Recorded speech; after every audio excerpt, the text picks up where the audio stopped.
Part 3. You will hear two business students discussing automation and the future of work.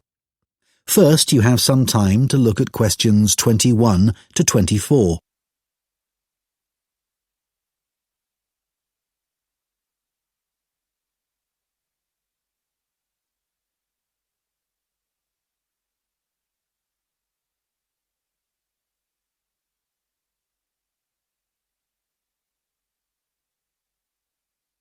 Now listen carefully and answer questions 21 to 24.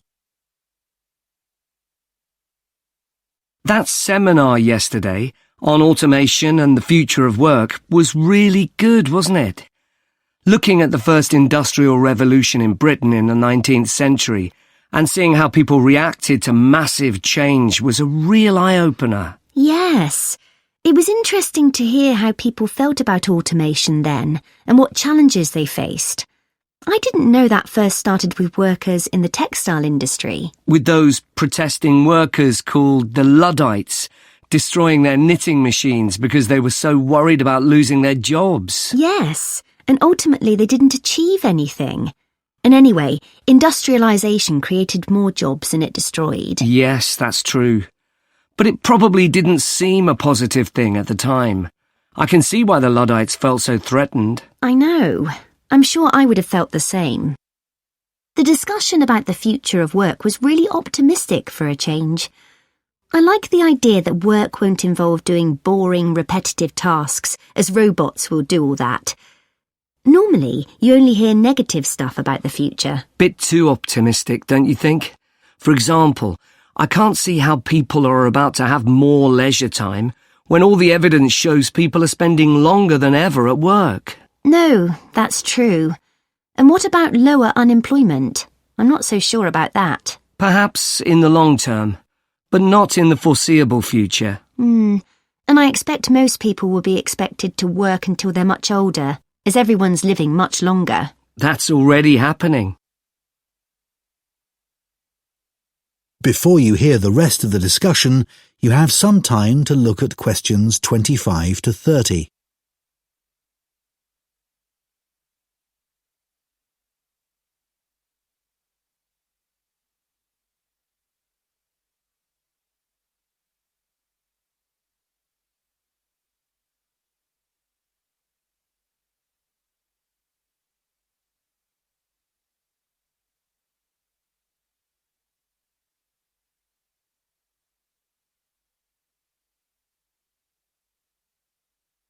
Now listen and answer questions 25 to 30.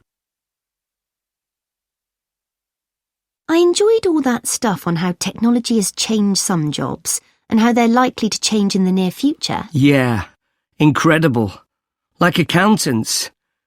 You might think all the technological innovations would have put them out of a job, but in fact there are more of them than ever. They're still really in demand and have become far more efficient. Right, that was amazing. 20 times more accountants in this country compared to the 19th century. I know. I'd never have thought the demand for hairdressing would have gone up so much in the last 100 years. One hairdresser for every 287 people now, compared to one for over 1,500. Yeah, because people's earning power has gone up so they can afford to spend more on personal services like that. But technology hasn't changed the actual job that much. No, they've got hairdryers, etc. But it's one job where you don't depend on a computer. The kind of work that administrative staff do has changed enormously, thanks to technology.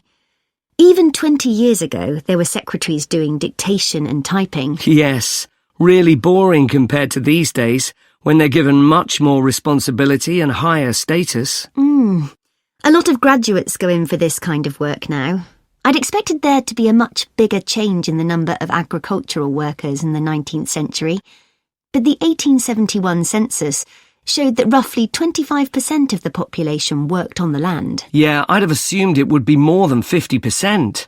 Now it's less than 0.2%. What about care workers? They barely existed in the 19th century, as people's lifespan was so much shorter.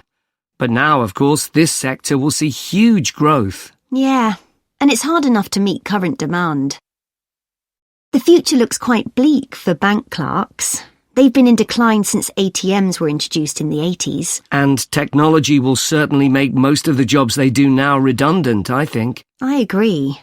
Although the situation may change, it's very hard to predict what will happen. That is the end of Part 3. You now have 30 seconds to check your answers to Part 3.